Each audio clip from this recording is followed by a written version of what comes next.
तुम्हारे तहफ़्फ़ुज़ के लिए है, तुम्हारी हिफाजत के लिए, ये तुम्हारे तहफ़्फ़ुज़ के लिए और तुम्हारी हिफाजत के लिए।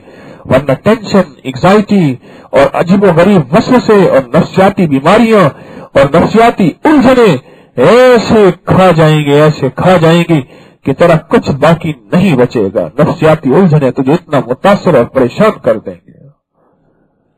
और ये दुआ बिस्मिल्लाह अल्लाहुम्मा इन्नी आऊज़ु बिका, बिस्मिल्लाह नहीं, अल्लाहुम्मा इन्नी आऊज़ु बिका मिनल हम्म वल हुज़्न, हम्म वल हुज़्न, हम्म वल हुज़्न। ऐ अल्लाह ऐसे हम से बचा। हम उसको कहते हैं, एक होता है हम ही है, हम, एक होता है हम ही हम है, और एक होता है हम जिससे मुहतमिल निकला है। ऐसा शख्स जिसके अंदर एक हम हो, गम हो, और अंदर का गम उसको अंदर घुलाए जाए, अंदर का एक गम हो। अल्लाहुम्मा इन्नी आऊज़ु बिका मिनल हम्म वल हुज़्न। हम उस गम को कहते हैं जिसका लोगों को पता ही ना चले कि अंदर अंदर इसको दीमक की तरह चाट रहा है, खा रहा। कोई बेटी का गम, कोई बेटे का गम, कोई रिस्क का गम, कोई सेहत का गम, कोई बीवी का गम, बीवी को शोहर का गम, इसको अंदर अंदर चाट रहा, अंदर अंदर ये खाए जा रहा। ये हम और हुज़्न उस गम को कहते हैं जिसका पता चल जाए।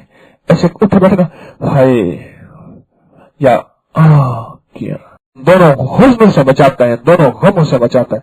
अल्लाहुम्मा इन्नी आऊज़ु बिका मिनल हम्म वल हुज़्न। ये आज के एंग्जाइटी के दौर में, आज के टेंशन के दौर में अगर कोई एक तस्बीह सुबह शाम पढ़ ले, या एक तस्बीह हर नमाज के बाद पढ़ ले, या इसको खुला भी पढ़ ले, अब अल्लाह का 3 बार दरूद पाक, अजब चीज है, अनोखी चीज। और इसके अंदर मैंने आपको अर्ज किया, मेरे इसके बाद तजर्बात ज्यादा नहीं है, चंद तजर्बात हैं, लेकिन ये मैं पहली दफा आज दर्स में बता रहा हूं कि अल्लाह की तरफ से अचानक चीज मिली। बंदा आया और मुझे कहा ये मुझे परेशानी है। एकदम सोचा मैंने, एकदम ये ज़हन में दुआ आ गई। मैंने कहा मदीने वाले की दुआओं में, जैसे मैंने आपको दुआ बताई थी, अल्लाह मग़फ़िरली ज़म्बी ववस्सिअली फी दारी वबारिक ली फी रिज़्क़ी।